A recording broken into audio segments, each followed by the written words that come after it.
ძალიან დიდი ხანია ველოდებით ტელეფონების გახსნას. გაგვიხარდება თუ ტელეფონების ექსპერტიზის შედეგს გაგვაგებინებენ. ჩვენც ძალიან გვაინტერესებს. რა ბედი ეწია ექსპერტიზის დასკვნას, რომელიც სინდისის პატიმრების მობილურ ტელეფონებს ჩაუტარდათ და რა იპოვა მასში პროკურატურამ. კითხვაზე პასუხს დღეს სააპელაციო სასამართლოში ანდრო ჭიჭინაძე პროკურორებს თხოვდა. პროფილ აქციაზე დაკავებულ მსახიობს საბრალდებო უწყებისგან აინტერესებდა, გამოძიებამ დაადგინა თუ არა კავშირი მასსა და სხვა დაკავებულებს შორის. არც ერთ პროკურორს კითხვაზე პასუხი არ ჰქონდა.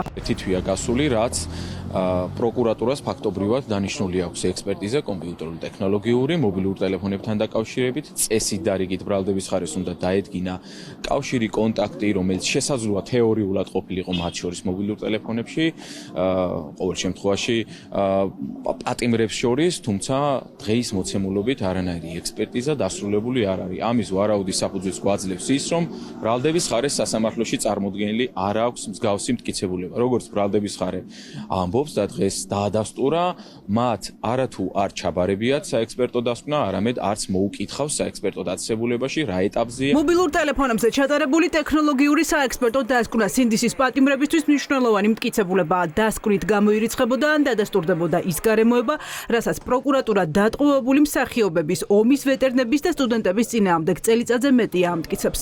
თუ დაკავებულებს ორგანიზებული ჯგუფური დანაშაული ჰქონდათ განზრახული მინიმუმ მათ შორის სატელეფონო კომუნიკაცია უნდა შემდგარიყო. ექსპერტიზის დასკვნა გასცემდა პასუხს კითხვაზე, ვინ იყო დანაშაულის ორგანიზატორი, ან საერთოდ არსებობდა თუ არა ასეთი. სიტყვა არ წერია საქმეში იმაზე, როგორ მოხდა ეს ყველაფერი, რა კავშირი არსებობს ეგრეთ წოდებულ ორგანიზატორებსა და მონაწილეებს შორის. რიტორიკულ კითხვას დავსვამ, რა კავშირი არსებობდა ორგანიზატორებსა და ჯგუფის წევრებს შორის. იქნება ამ ადამიანებას სცადონ მაინც და გაგვაგებინონ რა კავშირი არსებობს, რაც საქმეში დევს იქიდან გამომდინარე. ერთხელ და სამუდამოდ გაგვცენ პასუხი. მოყვნენ კონკრეტულად ეს როგორ მოხდა და თუ იტყვიან და ლოგიკურ ახსნას მოუძებნიან, ხმას აღარ ამოვიღებ. რით დასტურდებოდა, რომ დანაშაული იყო ორგანიზებული? კითხვა პროკურორებს მეორე ინსტანციის მოსამართლემ თეა ლეონიძემაც დაუსვა.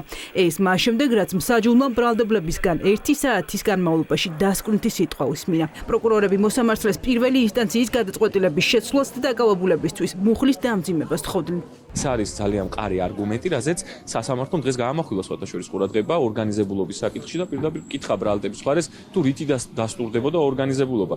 რაზეც თქვენ ესწრებოდით ყველანი და ნახავდით, რომ ბრალდების ხარეს ჰქონდა იგივე პასუხი.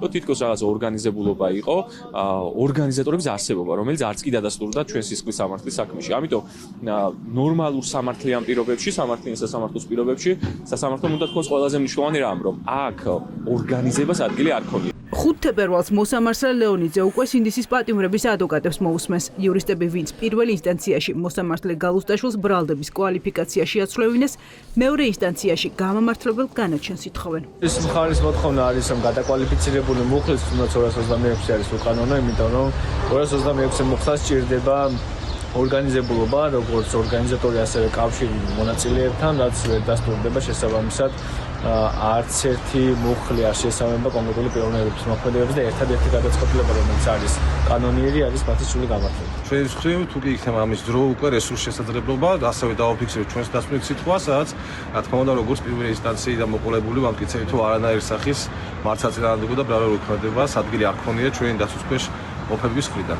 დღევანდელ სასამართლო პროცესს სინდისის პატიმრების ნაწილი ესწრებოდა. სხდომაზე პირადი გადაწყვეტილების საფუძველზე არ მივიდნენ რევას კიკნაძე და რუსლან სივაკოვი. შემდეგი სხდომა 5 თებერვალს ჩაინიშნა.